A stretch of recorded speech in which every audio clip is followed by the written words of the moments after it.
you're making me move so fast. Chris Williamson, good to have you back. I thought let's just get into this. Let's press record and figure it out. I am no show notes. Let's catch up. Let's have a chat.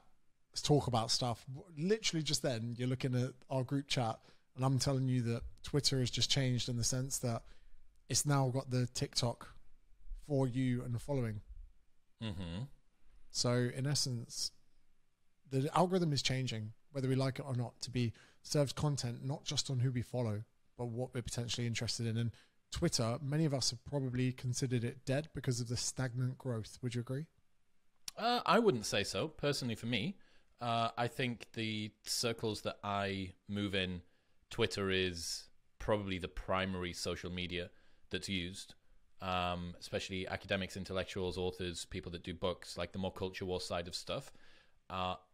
But I would say that video has lagged behind massively on Twitter. The only videos really that seem to go viral are culture war moments of some riot or Andrew Tate getting taken out of a Romanian police car or whatever, right? Like it's never the talking head kind of clips that you or me do. No, it's interesting. One of the pages I follow on Twitter is a fight page where people just get in fights. It's like 30 seconds watching someone try and hold up a convenience store in America and get knocked out. Like stuff to me, like real cesspit stuff on Twitter. For myself with the fitness space and putting videos up, whether it's piece to camera or whatever else, I've always found the growth there quite slow. And I've never really fully understood Twitter, but I think that I was sending you a video that I put there yesterday. I actually joined Twitter Blue maybe 6 months ago. I remember having a conversation with you about it where for £8 a month, you could post videos of any length. And so many creators would have turned their nose up at that and gone, no, I'm not paying that to post a full length video. But yeah, so since the Elon takeover, Zach doesn't have YouTube Premium. He's a YouTuber. He spends his entire life watching YouTube videos, responding to them, and he doesn't have YouTube Premium because he says he doesn't want to give YouTube $10 a month. I'm like, okay, so what you're telling me is that 7 seconds twice of your time at the beginning of each video is more valuable than $10 a month to you. Mate, for me, I've got to say that I've got 2 YouTube accounts, which is one of the reasons why my growth has been a little bit stagnant. Now, my James Smith podcast YouTube is premium.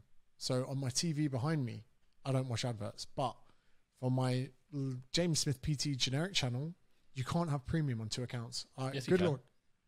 I've been trying to do the family thing, but because I've got you don't need to. Do you not log into one account that's got 2 users in it? No, I've got 2 different accounts, 2 email addresses. Okay, speak to YouTube. They'll be able to definitely combine those 2 together. You'll be able to have one login. When I log in to my private account, my personal one that I watch stuff on, it also logs me into the channel that everybody subscribes to. There's 100% there's a way that you can combine those 2. However, sometimes I like the penalty of having to watch adverts on that so that I don't get distracted because I'm more engaged on that and creating content on that. I like it that I've only got no adverts on my TV, but on my phone, I have to watch adverts. It's almost like I'm being penalized. Yeah, you shouldn't be dicking about. You should be being more productive. Whereas when you're on the couch, it's fine. I understand. It's quality time. It's downtime. But would you say your time spent absorbing content on Twitter is better since the Elon takeover? It's not made any difference for me. Really? No, I've found maybe I'm biased within the sense that I don't think I was following enough of the right people before. So since the Elon takeover, I've definitely been made aware of other accounts. I also love the amount of satire tweets that come across the board. But I would say Twitter, especially when roaming through areas of weak internet, it's amazing. Why? Because if I'm on TikTok, right, you need a lot of bandwidth to be able to scroll through 15 videos in a minute. But Twitter's slower paced. This is a big Australia problem, I can tell. Perhaps. But social media as a whole, I just find myself spending a bit more time there than I would have usually. But that's about me and my Twitter antics. How are things your end? How's the book process going? I knew you were going to ask me about that. I fucking knew that you were going to ask me about the book. So I'm good. I just got back to Austin after spending 2.5 weeks in the UK. One of the interesting things about that was it's the first time I've been back to the UK for Christmas since I've lived somewhere else. So I've lived in Newcastle, but Newcastle's basically the same as going back to Middlesbrough Teesside. And I really enjoyed it. It was the most decompression, relaxation that I've felt. I genuinely enjoyed, for a little while, the rain clouds and the green grass and so on and so forth, because it's not quite the same as what I got in Austin. So that was lovely. And now I'm back in Austin, and I'm ready to do some damage to 2023. On the flight over, I finally wrote the book proposal, which both you and Luke have been hassling me to do for a long time. So I got that done, and that was 7,000 words that just came out of me. I was pretty delirious by the end of it, actually. I don't think I've written that much in one go ever in my entire life. By the time I finished it, I was in this sort of weird trance, but it was good. I'm on a bunch of other shows, not as illustrious as yours, but I'm on a bunch of other shows coming up soon too. And I'm going to start to talk, I think, about this topic a little bit. Yeah, it's good, man. It's good. I'm excited for this year. I mean, the book writing process, as I've explained to you before, is meditative if done right. And it's amazing how you can just take ideas into words. And I'll never forget reading something that was saying, isn't it amazing that when you read a book, you're in essence looking at a piece of wood and hallucinating? That's good. So you get to imprint hallucinations into people's minds. But no, I'm excited for you. I've been championing you to write a book for a while. And it can seem like a money grab. I used to have a lot of rebuttal against books for that exact reason. But fucking hell, anyone that's listened to you have any conversation with anyone, including Rogan, would know that there's a lot of information and nuggets and topics and points. Fuck me, one night on the beers with you in Austin gave me an idea for about 15 chapters of my book. Yeah, so and also the fundamental part of your live show as well, apparently. Yeah, so, you know, it's one of those things where writing a book's not hard. Having the belief that you can take the value from your mind and putting it down on paper for other people to access, that's the tough part. It's not the actual book writing process. I think you're right. There's imposter syndrome is actually starting to fall away a little bit for me, which is quite nice. But it's only falling away in certain domains. So my vestigial lack of confidence rears its head when I step into something new. So like, who the fuck am I to write a book? But what I realized was this is exactly the same as the conversation that me and you had on my show not long ago. People should go and check that out. That episode about confidence was fantastic. Put it in the show notes below or whatever. When we were talking there, we basically said that the way you build confidence is by having an undeniable stack of proof that you are who you say you are. Right? That you can do the things, you are competent enough to be able to have this degree of confidence. You need to go out there and do stuff. And I realized that my reticence about wanting to start writing a book is just that rearing its head all over again. It's like, well, who is anyone to write a book? Who is anyone to do anything? And the same as starting a podcast, 5 years ago. It's almost exactly 5 years now since I started Modern Wisdom. It's the exact same thing. You just got to take that first step and then sort of learn as you fall on the way down. You'll have one day a few cups of coffee and you'll get into a segment of the book and you'll literally close your laptop and go, fuck me, that's worth £20. That alone. Everything around it is just added value. That one concept inside that part of the book, like you'll literally shut it and be like, fuck you guys that haven't even pre-ordered it because I haven't even told you about it yet. That's worth it there. And once you have that, you can kind of create this. And I suppose when you go towards people, go, oh, tell me about your book. You're like, the thing you need to say, you need to dress it up in a better way. You need to say, look, this will cost you £20 or $20 and there is wisdom in here that in a year's time you would turn around and go, mate, I would give you 10 grand for that because of the altercation you can make. Because I loved, here's a bit of a deep thought for you. When talking about relativity, you think about bouncing a ball on the table in front of you.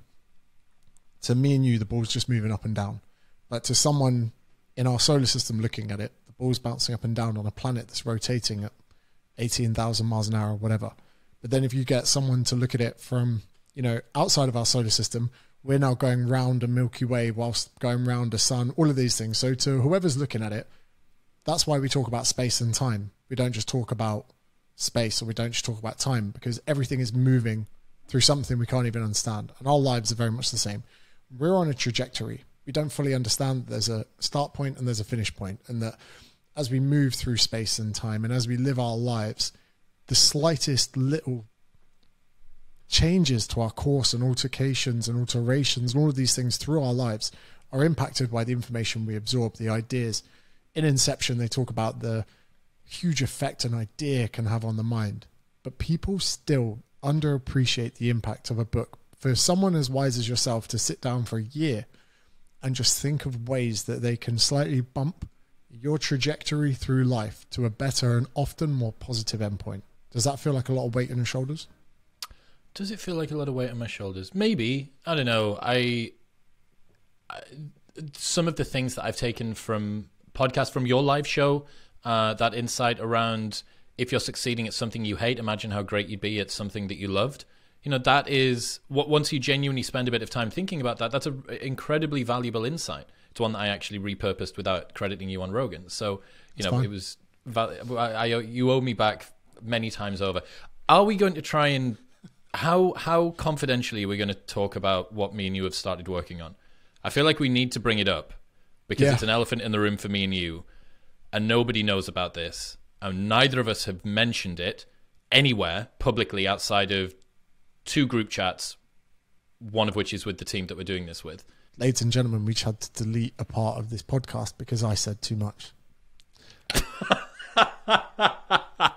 Which is completely fine. But yeah, we've been talking. We've been online, offline, having discussions about this, and it's something close to our heart. And you know, some people can be like, "Oh, you know, what are they doing?"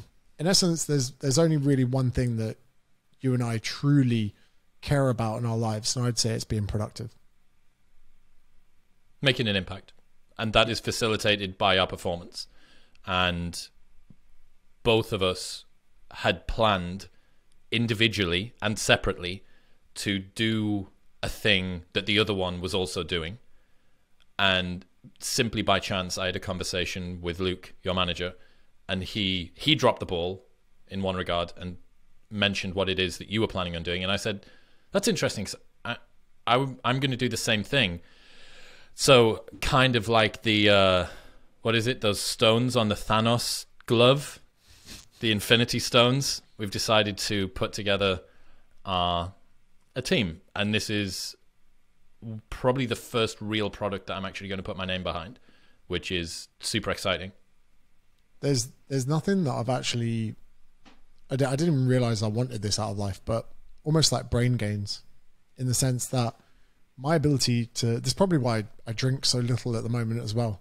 There's the impact it has to me from a performance physically standpoint, but my mental ability to focus and to, you know, I will tell you that Exeter a year and a half ago was the first time or last time that I had a drink of alcohol before I did a live show, and I felt cognitively just a little bit slower, and I have never drunk before an event again. And I'm coming to realize how much my values surround cognitive function. Very simply, my brain is of the utmost importance to me, because a lot of what I've created, and yourself the same, it's not about our bodies. It's not about how lean we are. It's not about what we can squat or deadlift. It's about our cognitive and verbal competency. But even verbal competency sits off mental competency. And I think that we're both in stages of our life now where we're like, how can we maximize this in the finite period we have? Even, we've spoken about this before, we could be 5 years away from kids, where a huge amount of our mental capacity is now taken away. So we're in this almost like prime area of our life of maximizing it. What could we have alongside our lives to make the most of that period? Yeah, it's exciting, man. I'm looking forward to working on this. It's a really, really long road. It's a huge investment. It'll be the single biggest investment that I've ever put into a business as well. So frankly, we better fucking get it right. But yeah, I can't wait. I think that it's been a long time coming for both of us to release something that we can really get behind. And yeah, hopefully, we don't know in terms of timelines. Everyone's going to ask what timeline it is. Maybe this summer, if we can really, really get things going. I would like to think that it'll be available by this summer. But there is a lot of work to do between now and then. But yeah, man, I can't wait to have something that I can look at and be like, that's mine. That's my thing. So I can proudly say for the last 9 years, I've only made money from education. So talks, academy, books. This will be the first time I'll put my name to something that isn't education. And like, I've had some offers And I know you've had some big offers over the years as well. So for me to say no to all of those, but then to put a name behind a product that I think could genuinely help people actually excites me, to the fact that it's not even one of those hard sells. With the book, I'm like, I don't care who you are. I need you to buy this book. I want to get inside. This product will be like, hey, if you want to make the most out of your ability to think clearly, this is for you. And if you're someone that goes, yeah, I don't really need cognitive function, I'll be like, keep on going by. Just keep listening. Just keep watching. Keep chewing away. I'll be excited for a launch party. Maybe we'll have to do it in Austin. That would be fun. Well, we need to do one in Australia, one in the UK, and one in Austin. World Tour. Call it World Tour. My arm's twisted. You got me. No. What else have you been doing or thinking about recently? What's been capturing your attention? Got a dog. Little wiener. Mate, so his name's Alfie. He's a Kelpie crossed with Corley. Now, on paper, having a dog is one of the worst fucking things you can do. Because you think you own a dog, but you don't. The dog owns you. And you think you're letting the dog out to pee and poo. No. The dog is demanding that you let him out to pee or poo, or he will pee and poo where he is or she is. Now, as far as mentally draining, emotionally draining, worrying, morning trips to the vets when I should be doing other more productive shit, on paper, getting a dog is the worst thing you can do, but it's one of the best decisions I've ever made. And I grew up with dogs.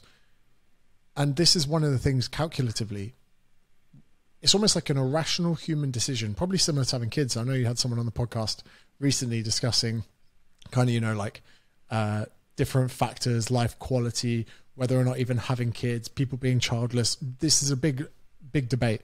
But yeah, I've got a dog and I've been posting less. I've been growing less on socials. I've been making less as far as money, but I'm really enjoying the sacrifices I'm making in bringing up a dog. So there's a book called Wild Problems by Russ Roberts, who does Econ Talk, this big podcaster, big economist. And what he basically did was he wrote a book from an economist's point of view, talking about decisions that are outside the bounds of an economist. So economists should be able to model every decision that you want to make, right? Everything is just a utility function. How much do I want it and how much do I have to pay in order to get it, in terms of time, in terms of effort, in terms of discomfort, in terms of money, whatever. He wrote this book because he realized that there are some decisions that are outside the bounds of this. And one of the ones that he made was where you're going to live, who you'll end up spending your life with, whether to have children or not. I would also guess that whether to have a dog or not is in there. Did I ever tell you about the process that Darwin went through when he was deciding whether or not to marry? Have I told you this? No, go ahead. You are going to absolutely adore this. So, in the decade of Darwin's marriage, the 1830s, the number of British couples filing for divorce averaged 4 per year. Not 100, not 1,000, that's 4 per year. So, Darwin, ever the rationalist, was lamenting the fact that he couldn't work out whether or not he should get married. He was getting towards the age where he felt like he should, so he decided that he was going to write a pro and con list, as any person that is trying to procrastinate on making the decision has done. He just decided to write it all out. The document has 2 columns, one labeled marry, one labeled not marry, and above them circled are the words, "This is the question." On the pro-marriage side of the equation were children, if it please God, constant companion and friend in old age, who will be interested in one, object to be beloved and played with. After reflection of an unknown length, he modified the foregoing sentence with better than a dog anyhow. He continued, home and someone to take care of house, charms of music and female chit-chat, these things good for one's health, but terrible loss of time. Without warning, Darwin had, from the pro-marriage column, swerved uncontrollably into major anti-marriage factors, so major that he underlined it. This issue, the infringement of marriage on his time, especially his work time, was addressed at greater length in the appropriate not marry column. Not marrying, he wrote, would preserve freedom to go where one likes, choice of society and little of it, conversation of clever men at clubs, not forced to visit relatives and bend in every trifle, to have the expense and anxiety of children, perhaps quarrelling, loss of time, cannot read in the evening, fatness and idleness, anxiety and responsibility, less money for books, and, if many children, forced to gain one's bread. It's an interesting one, but for me, this is how I would look at it off the cuff. Imagine if you're wrong in both scenarios.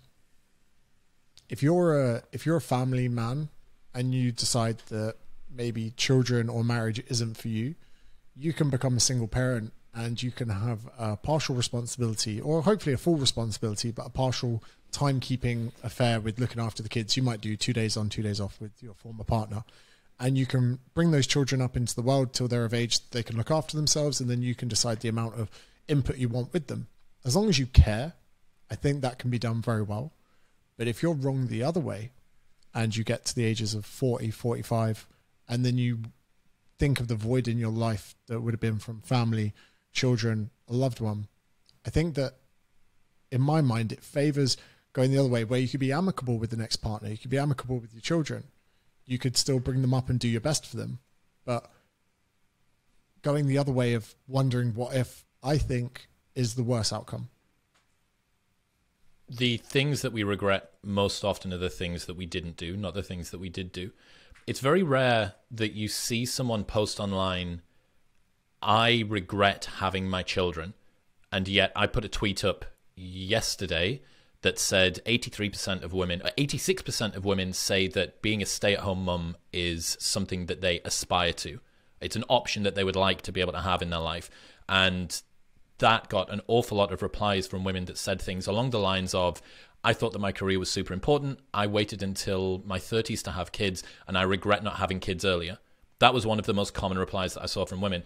Now, one of the interesting things, to play devil's advocate for the other side, is I wonder whether once you have kids, saying I regret having kids in a tweet is a bit uncouth, a bit difficult, like just fucking shit crack, isn't it? Like, how are you going to say that while you've got kids on this planet? And also, once you have children, the cascade of hormones is going to mean that it's going to be pretty difficult for you to hate them, or it should be, at least. But yeah, I mean, the question around whether or not people should decide to get into marriage, whether or not people should get into relationships. For the first time since records began in the UK, 51.6% of children were born outside of marriage or a civil partnership. So this is either to single mums or to boyfriend-girlfriend relationships with no legal attachment at all. So it seems to me that the traditional nuclear family unit that is tied together through marriage is the institution that is built to be able to have children come out of it, that seems to be falling apart. And both men and women, this is a wild thing, because I got a good split of guys and girls on most of my social medias. Both men and women can take the anti-marriage stance. It's not like women are super pro and men are super anti. Both of them seem to, it's a super unpopular topic to talk about at the moment. So one interesting thing that I've come to realize is reality as we live it, and being online, smartphones, digital devices, social media, work, whatever, there's almost like a fringe that's getting merged a little bit. And I've been thinking a lot about the whole Andrew Tate thing. And someone said in a podcast the other day that he's a villain from WWE in some respects. That's what I call Liver King. Yeah. He is the outspoken enemy of a fictitious element. Like, let's say you've got a bad person in pro wrestling and they're a shit house and they're a shit bag and they're talking things. You still have admiration and you love the villain. Thanos, that you mentioned before, he wanted to eradicate half the people on the planet. He's the most genocidal character in a children's film ever. Thanos is closer to Stalin or Hitler than anyone else. Yet, you know, so we've got these people, but there's part of you that feels sad when he falls, not with Hitler and Stalin, obviously Thanos. There's part of you that feels empathetic. I think that people are, sometimes I think about this, I'm like, when I'm watching Tate's stuff, am I looking at a character that you remove? Thanos isn't real. Half the world aren't going to disappear or be eradicated. I think some people they look at him like a character. They look at him that's not real, because there's fast cars, the billionaire status, the saying what you want. It is like a character. It's hard for a lot of people to determine the difference. I play Call of Duty at the moment. That's my downtime. And I'm in the war zone. And although I'm on a controller and a TV, I'm in it. I've got my headphones on. I'm talking to my mates.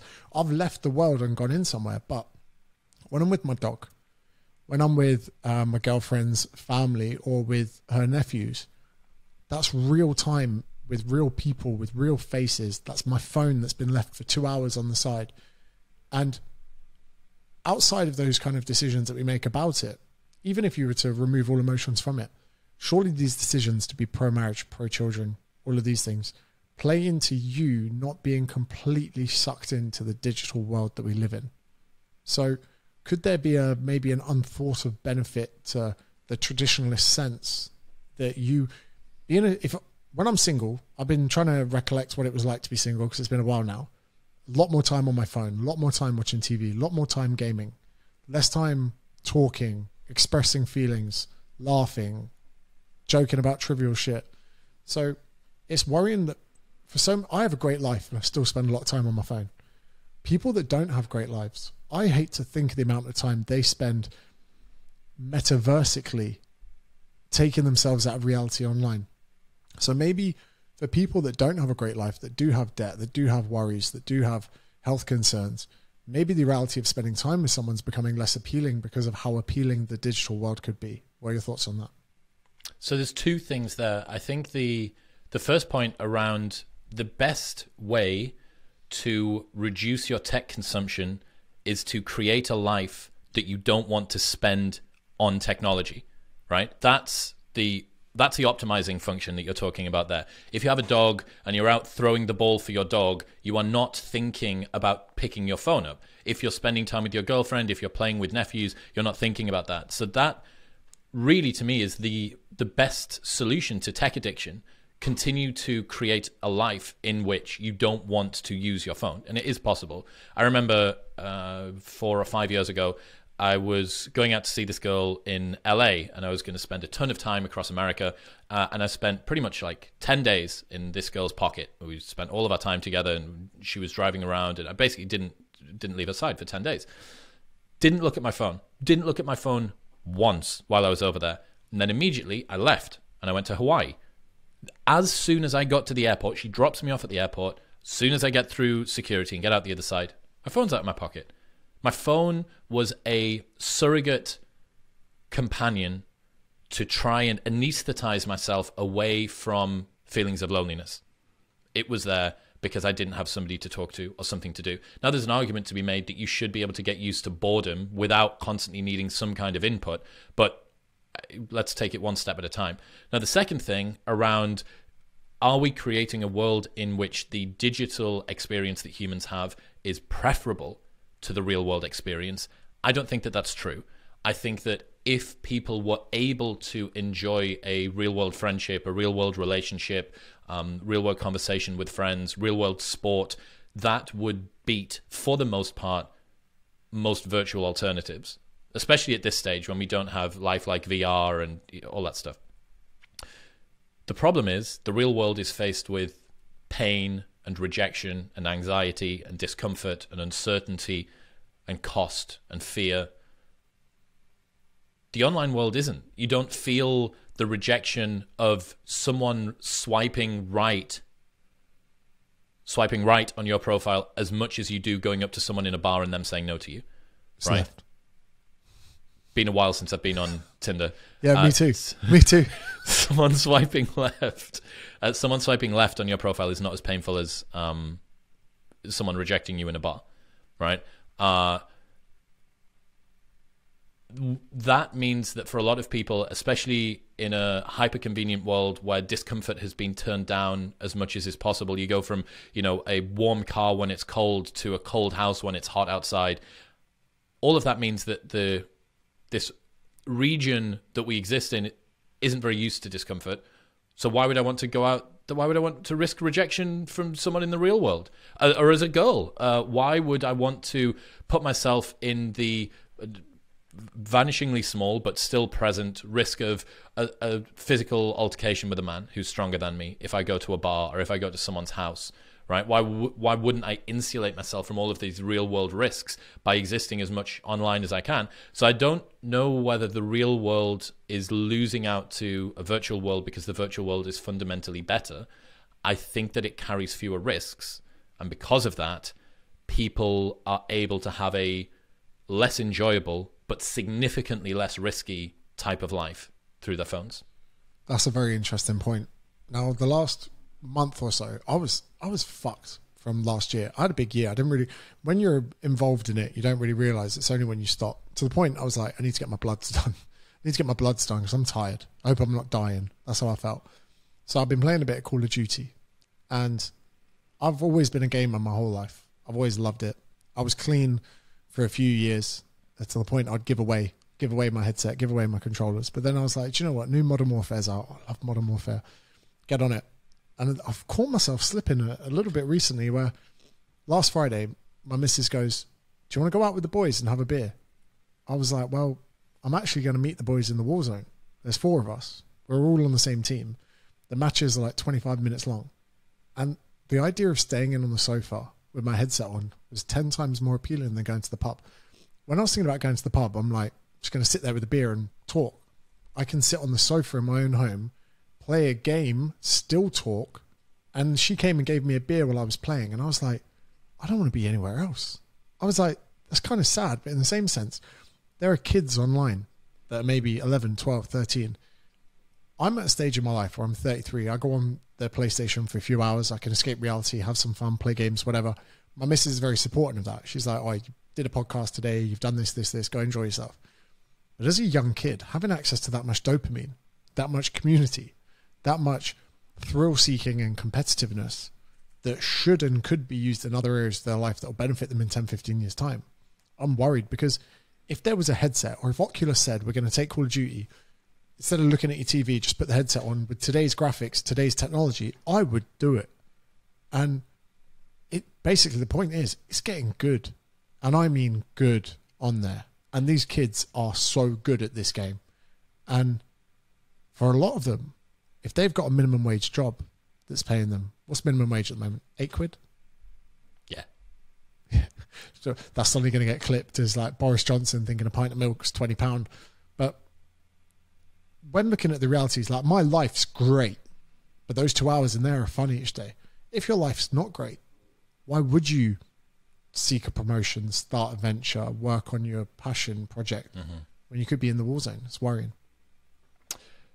Let me give you a hypothesis that I've got that I've come up with over the last couple of months. So I've spoken about this on your show previously. The rates of single sexless men has tripled from 2008 to 2018. It's gone from 8% to 28%. Remembering that finishes before COVID, so from 2018 to 2022, I think that there is a chance if you were to see a man walking down the street, you could point at him and there would be a 50% chance if he's between 18 and 30 that he hasn't had sex in the last year. Rates of virginity as well in men under the age of 30 are also massively on the rise. This is also an increase for girls too. Women are having less sex, just not quite as precipitously as men. There is something called young male syndrome, and what this describes is the instability that you get in a society when there is a high number of single childless men. Getting into a relationship reduces men's testosterone, and then having children reduces men's testosterone more. It forces them to integrate into the local community. It means that if they misbehave, their missus is probably going to shout at them. There's a number of reasons why risk-taking behavior and antisocial behavior goes down when men are in relationships, and then more so when they have children. So there is a correlation in instability of societies and the number of single men that are in them, right?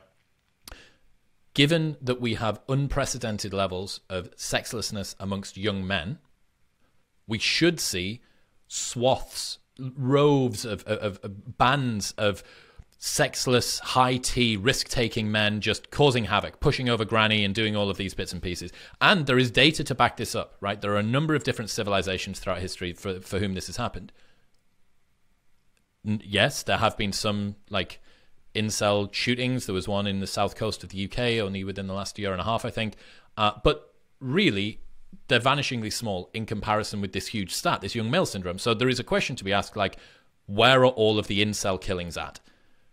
I believe that men right now are being sedated out of their mate-seeking and goal-oriented behavior through porn and video games.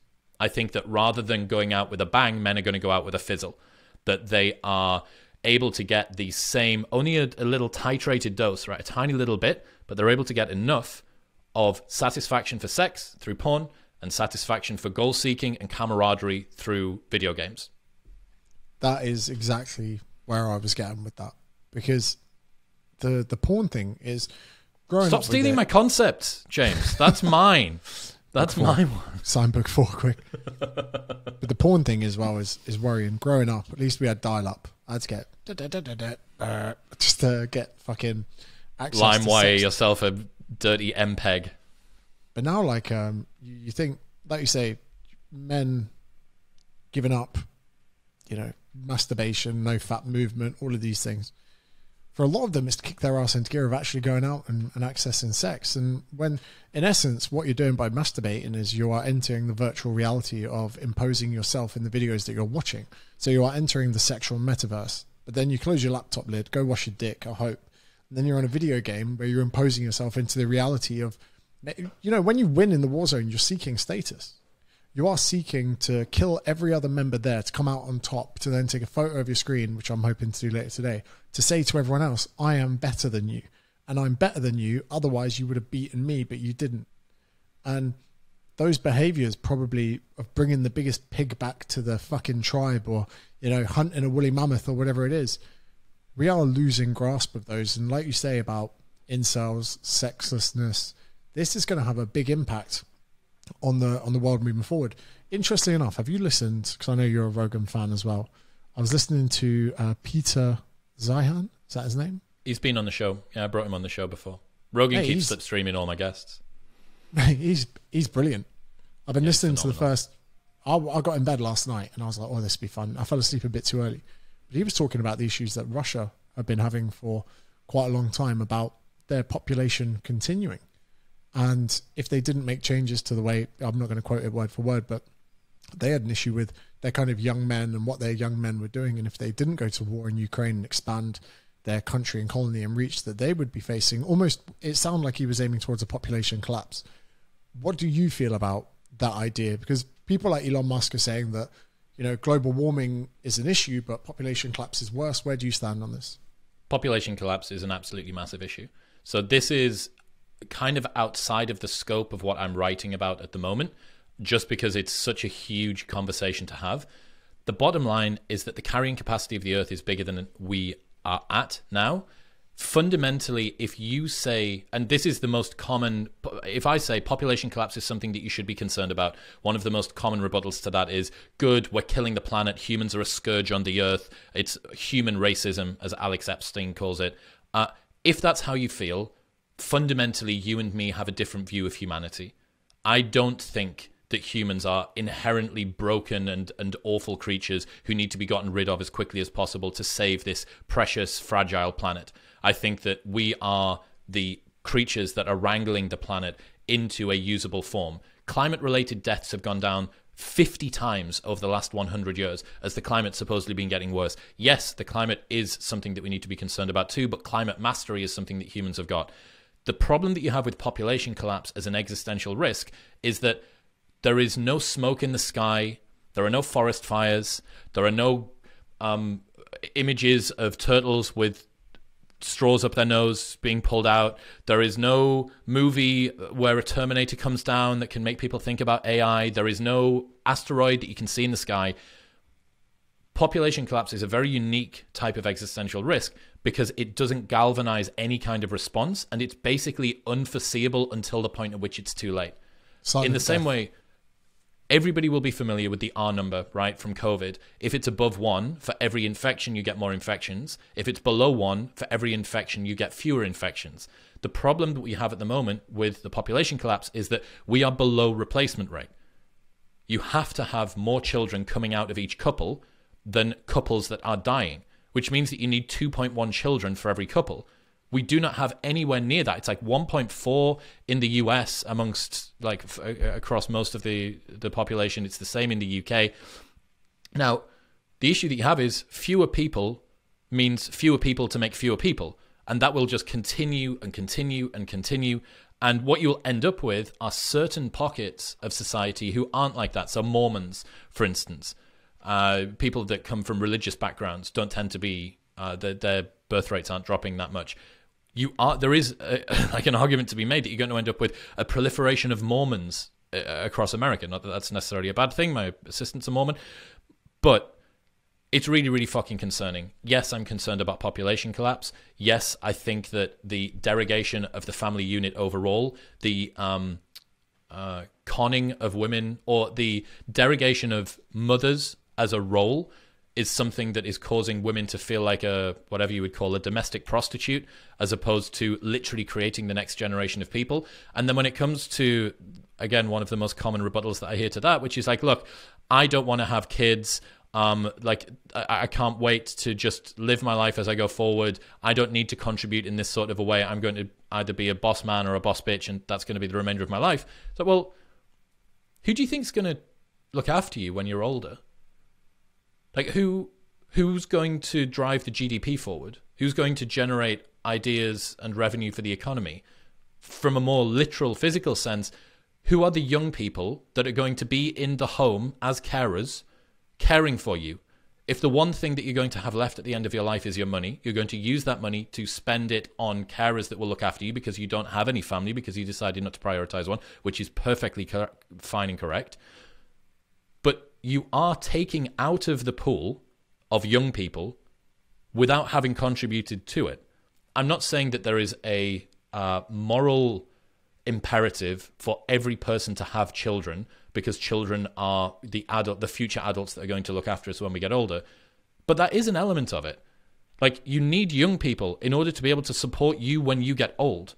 And if you're proselytizing around how any kind of child, you wouldn't want to bring a child into this world in any case, it's like, well, okay, you're hastening an apocalypse. Congratulations. Like, that's your achievement for today.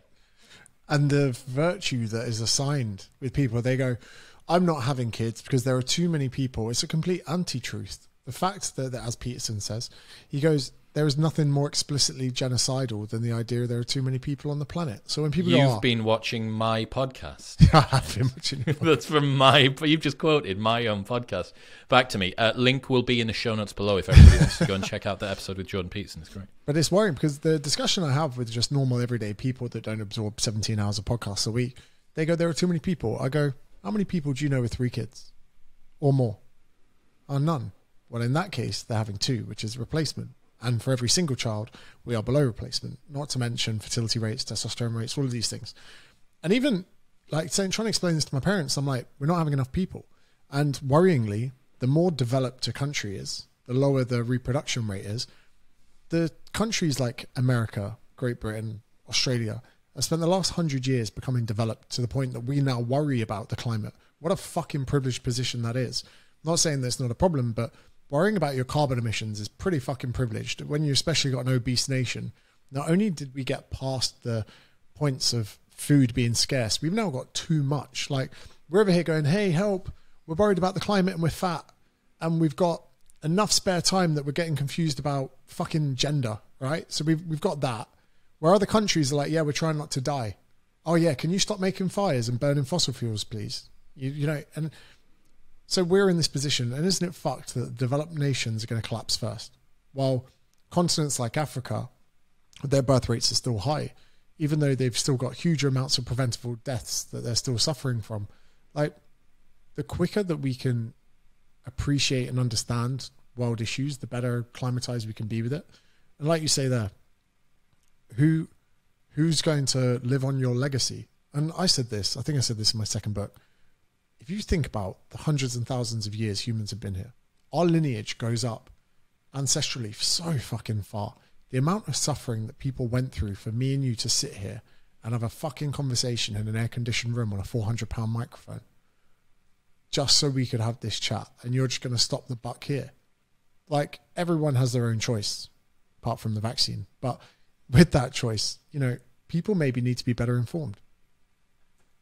It's a difficult one, especially when you think about you are the end of an unbroken chain of evolution that goes back, whatever, 1.5 billion years. Every single thing that happened had to happen in exactly that order. It had to be that great times 1,000 grandparent chimp that had sex with that particular chimp at that stage of her ovulatory cycle. It had to be that specific sperm every single time, all the way down, in order for that consciousness to arise on this planet. This was the subject of my TEDx talk. And there is a degree of not culpability, but grandness, of importance that you need to apply to your life. That there has been an awful lot of sacrifice and suffering that has come before you. The fact that you can't see it because all of your ancestors are very dead doesn't mean that you shouldn't focus on that. Doesn't mean that you shouldn't feel the weight of expectation, of realness, of living a life that is one that's worthy of what happened before. And that doesn't have to mean having children. That's not what I'm saying. But I do think that it's going to be a massive problem. Population collapse is going to be a huge issue. China is going to be below 650 million people by 2050. Remembering that it's at 1.4 or something now. It's going to be less than half within a generation, according to Peter Zeihan. Do you ever get like a moderate amount of anxiety that you're not fertile? No. It's like going to do a lift in the gym that you've never done before, so you don't know how you're going to fare. So like, have you ever had a sperm count done? No. Easy test. Go and do that. Yeah, but have you had your bloods done? No, I've never had bloods. I'm having them done tomorrow, actually. I had mine done yesterday. Oh, I just want to see where I'm at, and I want to maybe see if acute lifestyle changes can impact it. Mate, I've got a pathology place underneath the building I live in, and I've never you're an idiot. Really had it done. But have you stopped taking your multivitamin? I don't know whether you do take an Athletic Greens or a multivitamin or whatever, but you have to make sure that you've stopped for a couple of days before. Really? Yeah, that does make sense actually. Yeah, you need to give it more of a baseline. So if it's going to be tomorrow, I just stop doing it now. That's a very good bit of advice there. But I have the fear of fertility sometimes, completely unwarranted, because some of my friends, we've lived pretty raucous lives. One of my best mates, me and him, we made a pact one night. We had a sesh. Everyone knows what type of sesh it is. I was back from Australia. It's about 4 years ago. He goes, come into London. We'll just have some sushi. To the point, I packed training gear because I was going to get the train home and fucking train. That night, 4 a.m., the Ace Hotel in Shoreditch. I'm there in a dressing gown with him. We're looking eye to eye. We've got Ibiza playlist playing in the background. He actually said to me at 4 a.m., he looks me in the eye and he goes, we haven't seen each other in 10 years. We crossed paths Ibiza. What song's on the dance floor? Play it. So played it. He did the kind of activity that you do at 4 a.m. on a table in front of me. And then he looks me in the eyes and he goes, Smiths, promise me this. He goes, if we ever find out we're going to die, you need to be able to make sure the first words that come out of your mouth are fair play.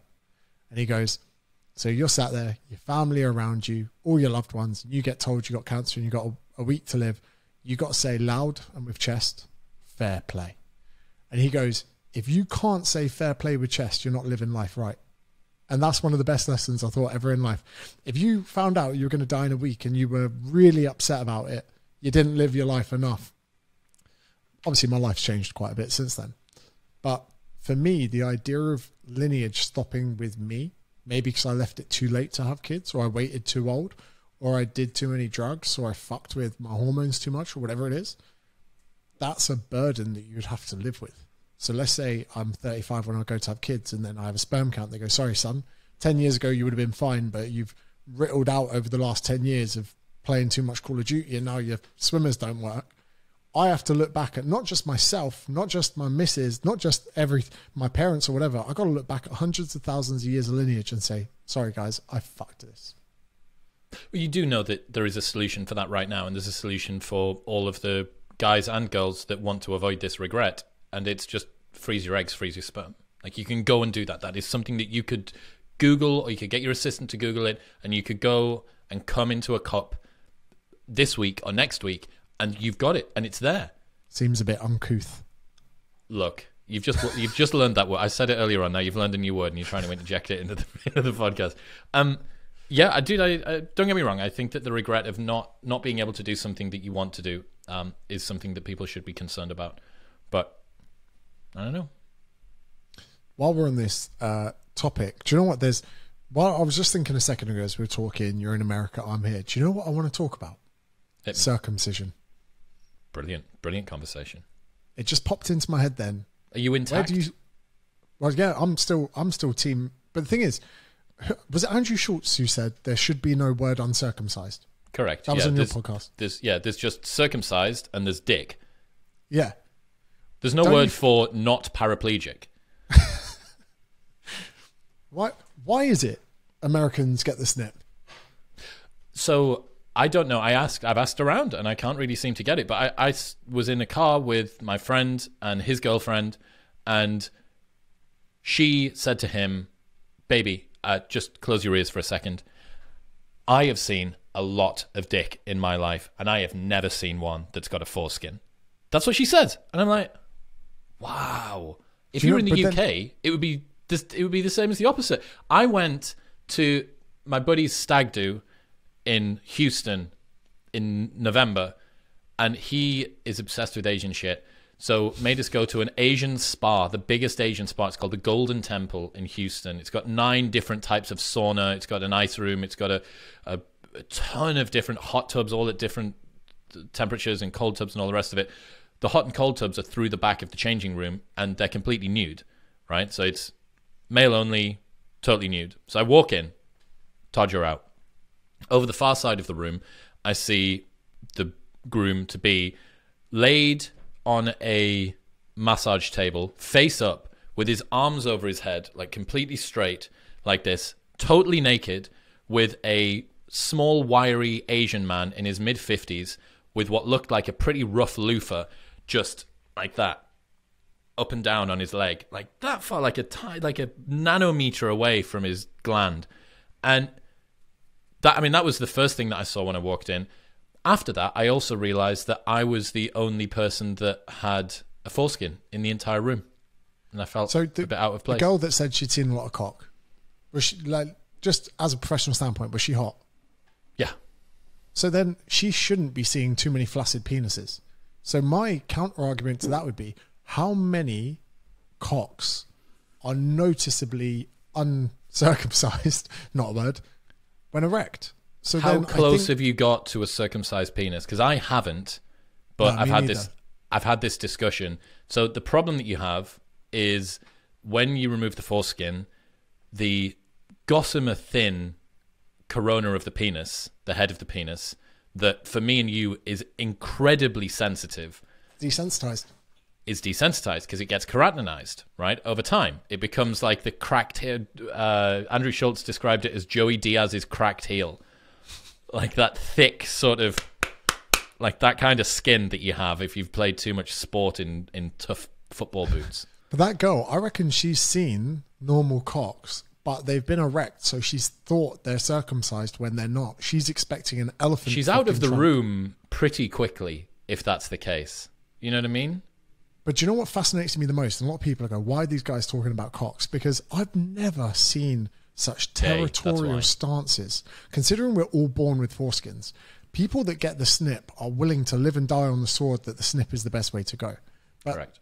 The desensitization of it, the fact that I don't believe the literature is really strong enough to support operating on a baby before you wouldn't take a baby's appendix out just because there's a chance there might be an issue further down the line. There is a non-zero number of deaths that are caused each year by circumcision. It's like 4 per year, I think, or 6 per year across America. That's 6 too many. The biggest waste of life. How did you die? Oh, I was killed trying to save my family from a burning building. How did you die? I died by someone trying to cut my dick off when I was 10 days old. But maybe I'm biased because I have got a foreskin and I played cock or ball on the rugby bus where we had to pull something through the side of your rugby shorts and had to pretend if it was cock or ball. And having a foreskin made that easier. But it does. Yeah, that's true. But it's quite, or when you're as a kid with your pajamas, when you rub a hole and you pull a bit of scrotum out through it.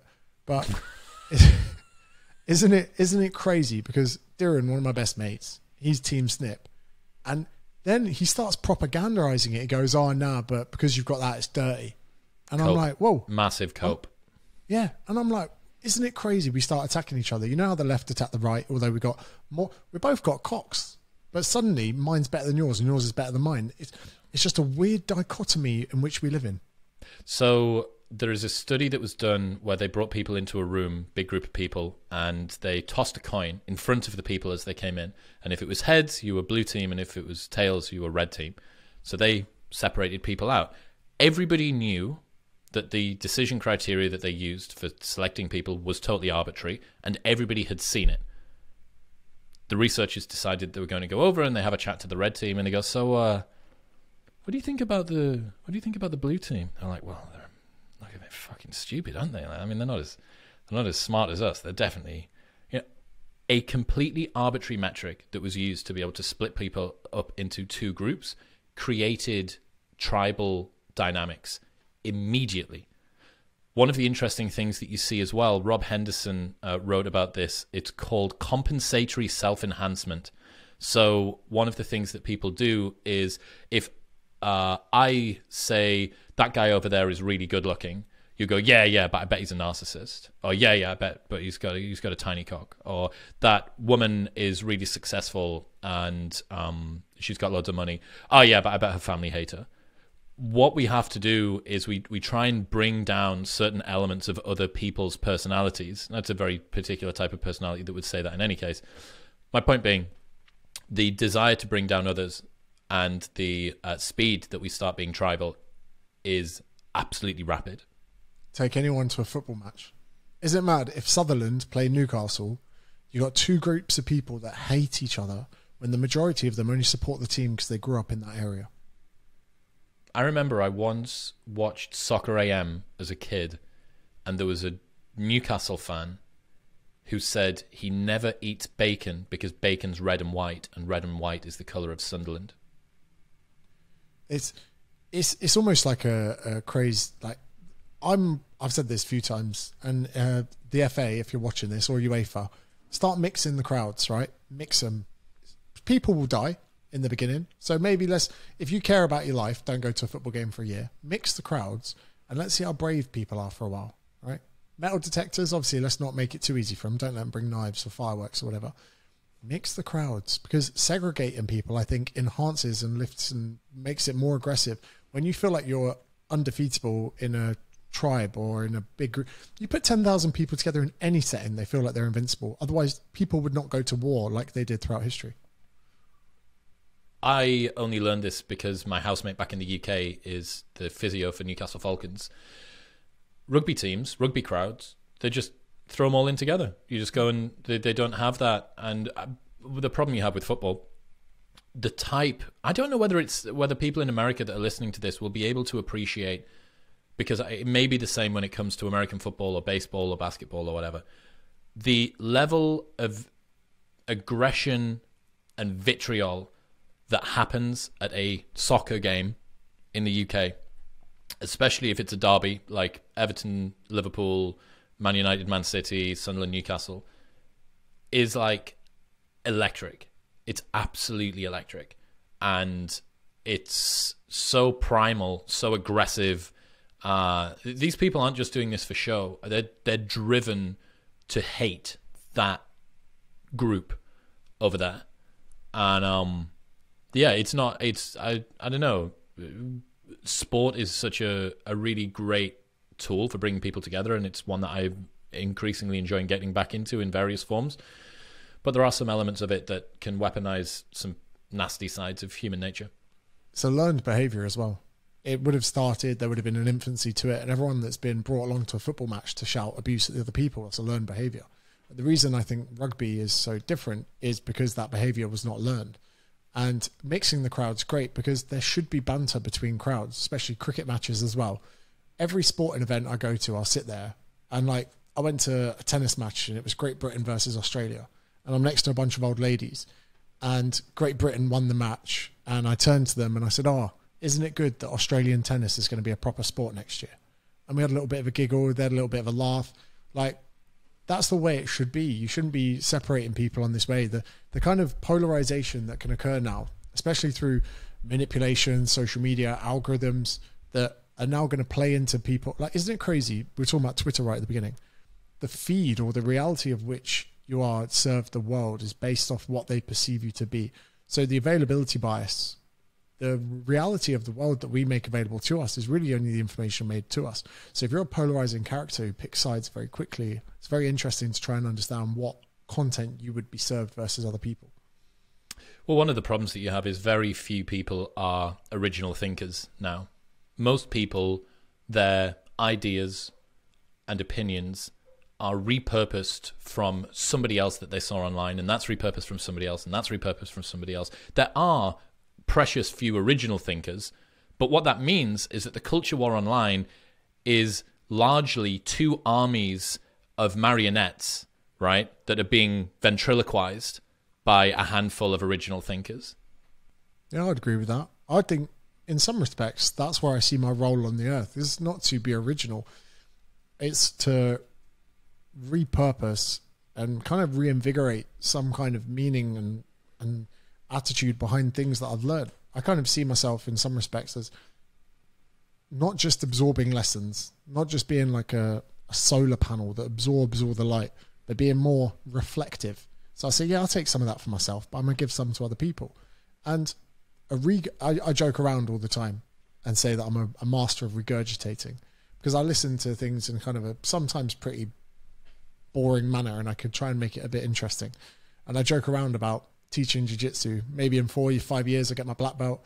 People go, oh, you're not good enough in jiu-jitsu to be a good instructor. I said, mate, I made a career out of regurgitating other people's information. I can do it in jiu-jitsu. Hold my beer. Dude, I think that one of the fixes, one of the antidotes to that concern about regurgitation online blindly being done that makes the world a worse place, just regurgitate good stuff. Regurgitate things that are genuinely useful, that are truthful, that make people think, that cause them to be skeptical but not cynical, that cause them to be hopeful but not completely detached from reality. That is a fantastic way to use your regurgitation skill. And everybody else can do that as well. My problem is, and most people's problem is, what is being regurgitated is false, overblown, egregious, wrong. Not contributing to a better world that people would want to be in. And given that, you go, well, okay, I would rather no one retweet total horseshit than everybody do it.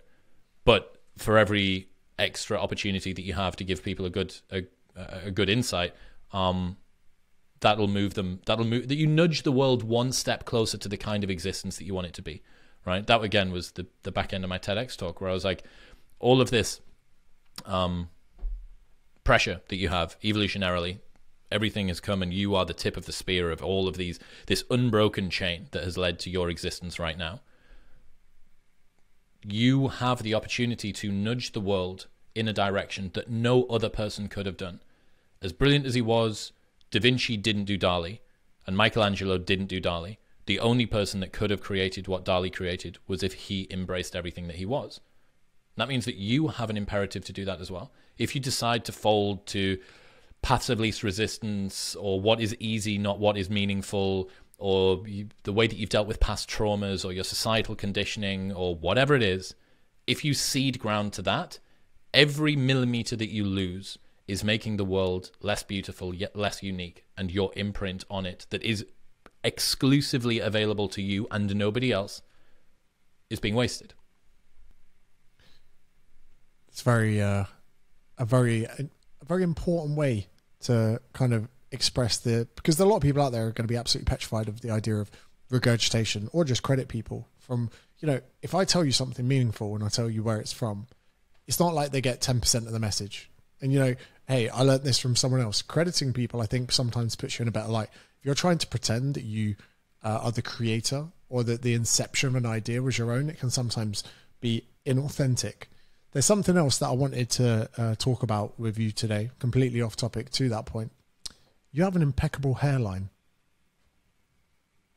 You like that? So you like that? Something else that's kind of this huge area online, it's men's hairlines. Pattern balding that occurs in the majority of men. You are going to be an outlier as a man over 30 who... You're over 30? Yeah. You 30? 34. Oh, bonjour. With an impeccable hairline. Now, I'm facing receding, right? We probably. How far back are we going? Let's really get into this. Let me have a look. Let's get in there. So okay. I've always had a bit of a receder, probably since the age of like 18, 19. Mm-hmm. And I'm thin on top, but I'm thin everywhere, right? Mm-hmm. And it's something that doesn't bother me too much. And I've started talking to my friend, a bit like the foreskin thing. I talk to my friend, hey, you got a fucking foreskin or what? Show us your cock. Let's have a little look. Get it out for the lads. Doesn't matter. Yeah. But so then a few of my friends have gone through roads of like thinning, receding, then their hair comes back. And some of my mates that I know, I said to them the other day, I go, what is it you're taking? And they go, oh, I'm taking minoxidil and finasteride or something like that. So I was like, interesting. And then I thought to myself, how important is my hair? Image is obviously an important thing. If I shave my head, I look like a criminal. And I've shaved my head before. I look like I'm about to fucking mug you because I've now got one semi-cauliflowered ear. I've got a massive head, probably quite a small face to head ratio. It's going to be a big impact that accent on brand as well. You have an accent which is perilously close to one of a racist. You have quite a racist accent. And I've also Has anyone ever told you that you sound like a racist? I've been accused of sounding like I narrated Prince Harry's book and Chris Eubank Jr. Prince Harry talks about his dick a lot in the book, doesn't he? You seen that clip that's been going around? Not yet. We'll get back to that, but we're getting into the hairline bit, right? Because this is something where you're an authority, right? Because of my natural genetic predisposition, I can tell you about what I'm doing with my hair. And then even little things. I always have a finger on the pulse of the market. When Tim Dillon is doing paid adverts on his podcast about Keeps, I think it's called, a hair thinning product or whatever, I was like, it's almost as if hair loss is now taking the position of crypto in the market. Like the in thing. Like, let's get people thinking about, you're not maximizing your financial position because you're not interested in crypto.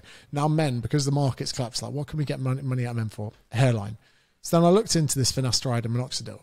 The side effects: erectile dysfunction, premature ejaculation, sometimes taking too long. Sounds like you're coming off fucking anabolic steroids just for a thicker hairline. And I came to the conclusion, looking into it, I would rather be bald.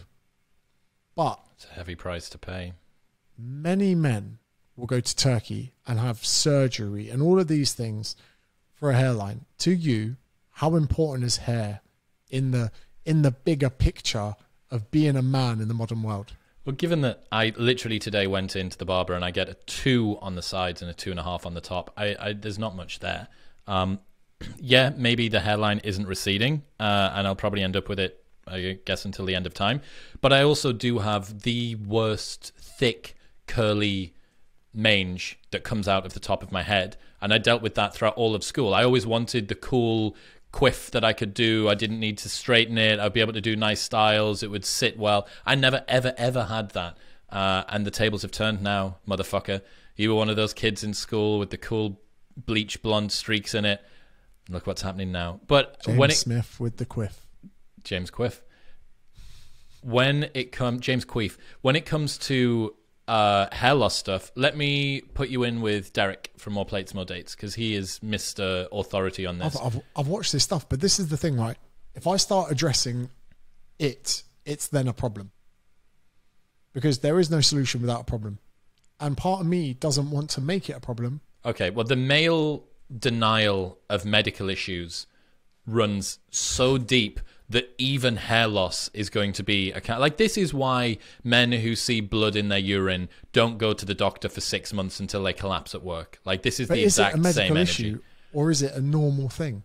It's absolutely a normal thing, but so would be not being as lean as you want. So would be not carrying as much muscle mass as you want, right? You inject your agentic sovereignty into whatever it is that you want to do. So would be still living in the UK.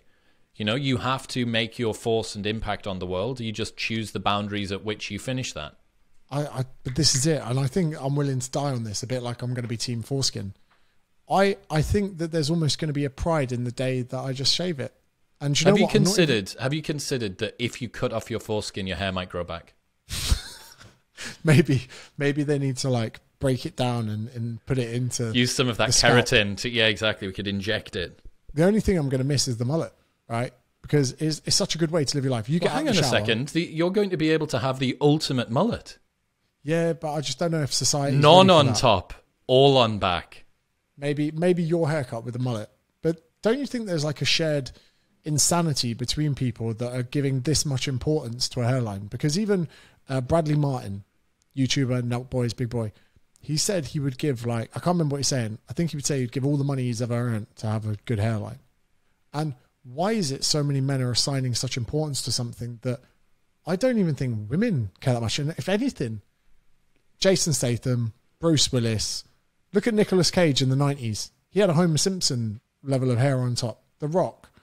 Well, dude, the problem that you have is some people suit certain hairstyles, right? As you've identified, the face-to-head ratio, the cauliflower ear, the racist accent, all of that together creates a world in which you with a shaved head is going to look different to somebody else with a shaved. Zach, my housemate, he has a head like a horse. It's like a dog's head. It's like it's long that way, and he's got a massive neck, and he just needs to retain some hair for a better look.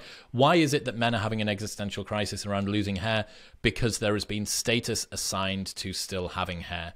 That hair loss is associated with aging, with sort of, I guess, weakness or fragility in one form or another. There are tons and tons of bald men that are hard as fuck. Look at The Rock.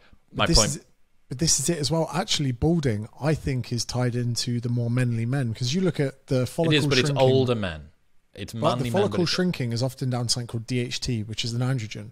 And men with higher amounts of testosterone are more inclined to bald. That's why men that go on TRT and big bodybuilding dosages of steroids end up losing their hair. So if anything, it's a trait of those potentially, we could argue, with superior genetics in some respects. Definitely those that have got higher levels of testosterone, but that would only be one of the reasons why DHT would occur in that way, right? There are a number of roads to Rome, a bald version of Rome. But the bottom line is that it doesn't happen at a young age. So the same as for women, it's, although youth in men is much less of a priority, aging, grey hair, like why is it that men try and dye their hair? That would be a good question. I actually think this is, again, the amount of men that start losing hair before 30 is much higher than we care to believe.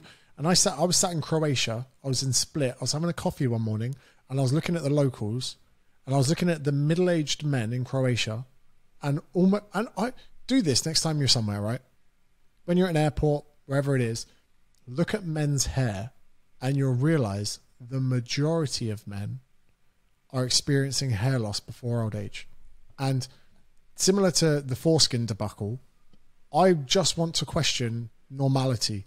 I want to say, why are we cutting a bit of cocks off? Mm-hmm. And why are we obsessed with something so normal as hair loss? Well, you become super normal with things, right? This is the reason. Why is it that girls decide that they're going to get a boob job or wear makeup or wear heels or go to the gym to try and build a big bum, right? All of these are enhancements of something that would be natural. You could rail against this and say, you're not supposed to have an arse. Your back is supposed to enter into your hamstrings with absolutely no interruption at all. That's the way. So I'm supposed to be a racist and a sexist? Correct. Yes, we're going to go for the big. We need to get homophobia in before the end of the episode, and then we've got the big three.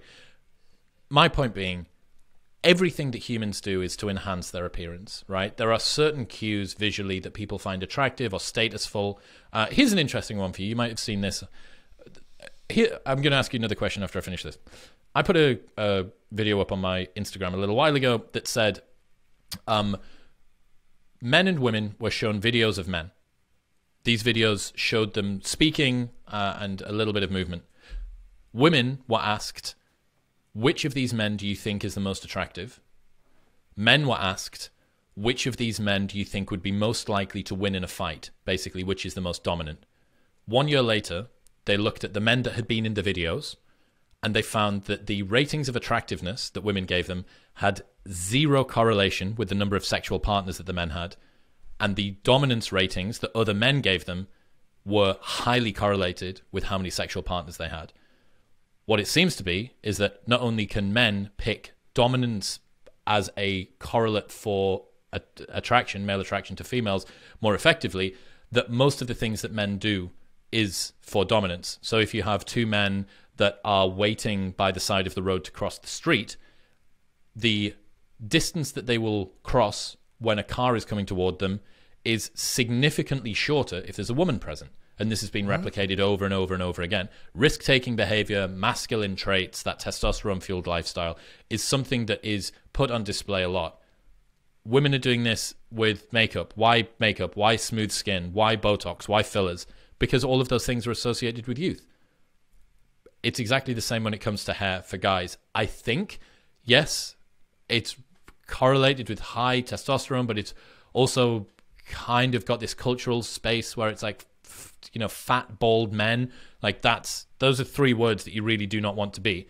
So I don't know. Maybe you should start a movement. Maybe you should start a movement of all foreskin, no head hair, and see what happens. But no, this is it. This is why I wanted your input on it, because I knew it would be profound. Now just let me get out that mangled ear for anyone watching. For any it ladies. Does look well. Can you get an AirPod in still? Yeah, I can still get an AirPod in. It's I look at that's a price. I know that Khabib is the GOAT, right? And he's a phenomenal athlete, but he must struggle to put AirPods in. And I don't know whether being the greatest fighter of all time would compensate me not being able to use AirPods. He would have let that one go quite a lot. Mine have been very subtle, not really injectable, but when they blow, you have time to syringe it and treat it and really mitigate. Because it calcifies, right? If you don't get it, it'll calcify. Did I tell you that story about what happened before I started recording with Rogan, where he did that thing with the syringe? No. Right. So I rock up at Rogan's studio on time, and he was 5-10 minutes late maybe, and prick. He gets in, and there's a nurse on site that he has in his studio, and this, I can't remember her name, but she was lovely, and she said, would you like to get a COVID test? Would you like an NAD shot? Would you like a vitamin shot? I was like, no, if I do the COVID test and it's positive, I'm fucked. We'll do an antibody test, blah, blah, blah. Rogan arrives and says he's banged his knee dicking about on a boat over the weekend. He's jumping from one bit of the boat to the other boat, and he's got a big lump on the end of his knee. And he said, because he's got bad knees, he's worried about that calcifying, which I'm going to guess is the exact same thing that you do with your ears. So he had the nurse poke holes in it with this huge gauge needle and then squeezed the shit out of it to try and get this fluid out. I'm going to guess it's basically just the same thing. Yeah, with ears, it's a weird one, because I did 15 years of rugby, nothing. Then it took 4 years of jiu-jitsu. Then it's just one awkward fall.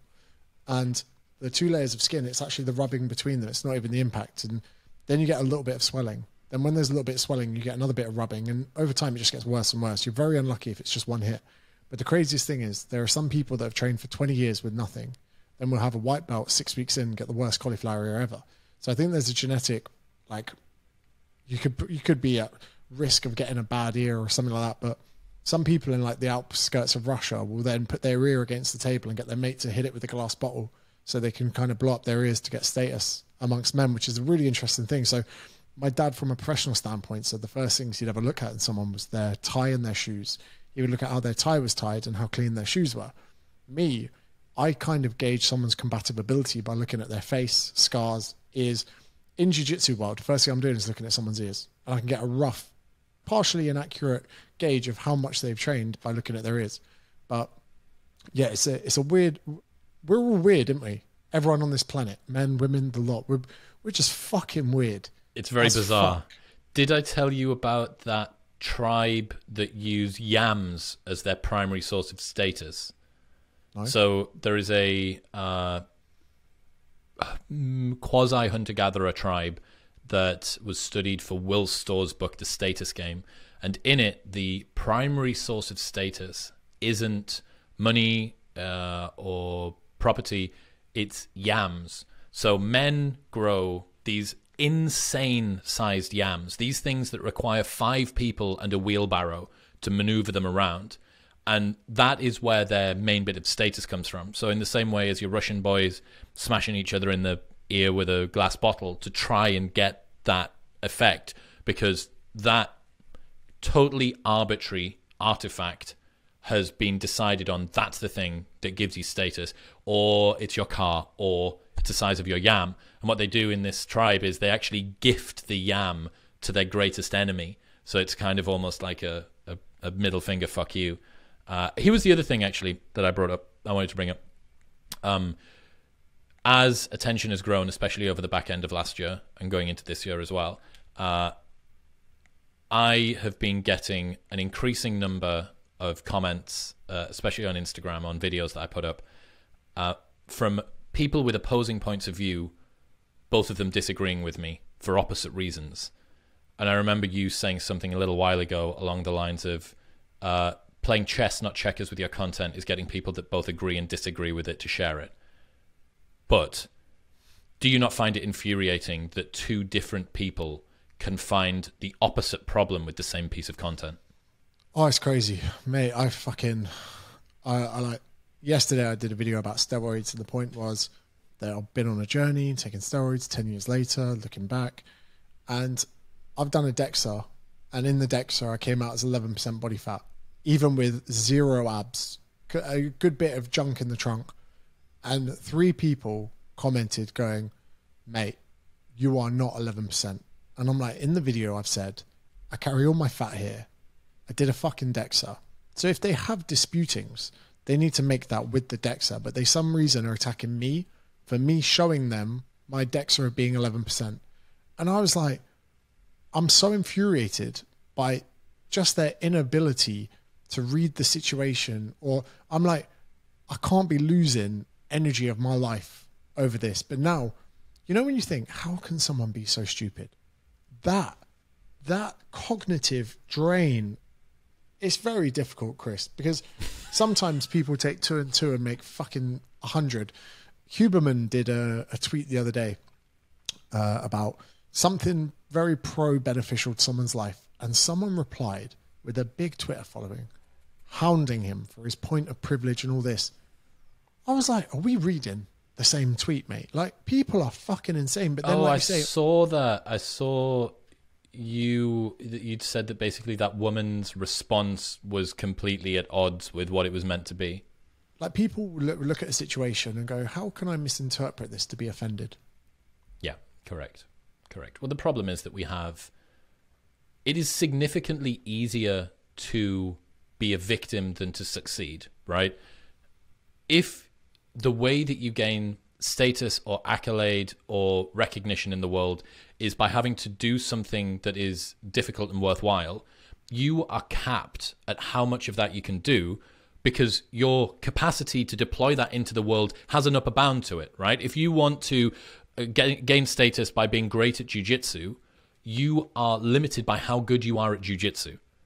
If you want to gain status by claiming to be a victim or claiming that the world is against you, you essentially have a bottomless pit that you can drop into. There is no restriction on how much of a victim you can claim to be, and there are restrictions on how competent that you can show yourself to be. That difference between the two, that asymmetry in the ease of victimhood, is exactly why it's so alluring to people. Oh, that's very interesting, actually, because another one the other day that really fucking... There was a video that goes wild about people saying how much fat loss you can get from walking incline on a treadmill. And I said, look, if you're going to go to the gym, lift weights, because walking out that incline isn't doing much for you. It's burning calories, whatever, cool. But if you're going to go to a gym, if you're going to drive to the gym and you're going to park in the car park and go in and scan your membership and walk in and be in this building surrounded by weights and all of this stuff that's been designed for you to fucking pick up, why walk? And someone did a stitch to it on TikTok and going, hi, James. So I was attacked going for a walk outside, and because of that, I feel safe in the gyms. Now, from your point of privilege, being a white male, blah, blah, blah, blah, blah. And I was like, I'm very sad. And first of all, I'm like, someone's taken the victim flag and is fucking two-handed, like, then I can't actually comment on that, because people go, oh, so you think it's okay for men to sexually assault women during the day? And I'm like, I don't want to get in that debacle. I said, hey, long story the short, if you're going to go to the gym, use the gym for what it's for. The gyms weren't built for walking. And I said as well, then I had to comment on my own comment, which I shouldn't have even commented. And I was like, if we sat down and I asked you about your goals you're working towards in life, I very much doubt you want to be fucking good at walking uphill. And then I was like, why am I here? Why am I in this girl? Why am I attacking someone who's trying to attack me for the victimhood fucking #1 CrossFit Games spot? Why? Well, I don't know. I think you believe, and it seems I can't win. But no matter what happens there. It seems that that's the case, that you're actually coming from a place of trying to use hard-won education to improve other people's lives, right? And somebody else has seen this as an opportunity to call you out for some perceived indiscretion around your supposed privilege, which, if they saw your hairline, they would realize that you have absolutely no privilege at all. If they heard your racist accent, receding racist. If they saw your receding racist, that's you. I'm 1 year of age and away from being casted for the new American History X. I'm down. But yeah, it's just something that, and especially if I do, fuck me, man, I'll send you the proposal for the book, because it's at a stage where at least you could read it. And Jesus Christ, if you can see some of the stuff that I've got in there, it is going to cause people to have an aneurysm. The stats. I'm excited for this. The stats are disgusting. I'm excited for this book. I'm excited for all the lessons people are gonna get from it. I'm also excited to continue working on this thing that we're working on, that we're being incredibly vague about, that I'm not going to disclose too much. Stop saying too much. That's my job over the next 6 to 12 months up until the launch of this product, is to stop you from saying too much. I feel like that's going to be our relationship. We'll tell people what it isn't. It's not a condom for circumcised people. It's not a stick-on hairline. It's not a speech repatterning course for people that sound like a racist. And it's not the Logan Paul anti-racist is not enough speech from his video pinned Twitter from post. his pinned tweet. Yeah, it's also not it's not the Matrix. No. It's not a crypto NFT. It's not Usler's Humiversity. If people, mate, your emails are fantastic. It annoys me that they're better than mine. Being a meritocracy, I should support that, and you put more effort into them. Let's do this. Where can people sign up to get in your newsletter, which they should 100% definitely do? chriswillx.com/books. So that's a lead magnet. It's a free PDF of 100 books that you should read before you die. It's the most interesting and impactful books that I've read. There's summaries about why I like them. There's links to go and get them. There's even a short list of 5 or 10 that you must read at the very, very top. People always ask me for reading recommendations, and this is a great place to start, especially if you're beginning the new year wanting to get into some personal development. There's fiction and non-fiction in there. chriswillx.com/books, and that'll also sign you up to my 3-minute Monday newsletter. If you want to watch the podcast, it's Chris Williamson on YouTube, and if you want to listen to it, it's Modern Wisdom on Spotify and Apple Podcasts. I would recommend starting with the David Goggins episode, which will have gone live probably by the time... When's this going up? This will be up next week? Yeah. David Goggins. I flew out to Vegas. I spent way too much money filming it. It's in 4K. It's beautiful. It's 2 hours. He's only doing 2 podcasts over 8 years. One of them's Rogan and the other one's me. So if you like Goggins, if you want to do motivation, just search David Goggins, Chris Williamson on wherever you want to listen or watch. I'll put this all in the show notes. So if you're watching this, show notes. If not, people will figure it out. They'll figure it out. That's smart. Chris, thank you very much for coming on. It's always a pleasure to chat to you. Very much appreciate your time, and looking forward to seeing how people enjoyed this episode. Thanks, man. Cheers.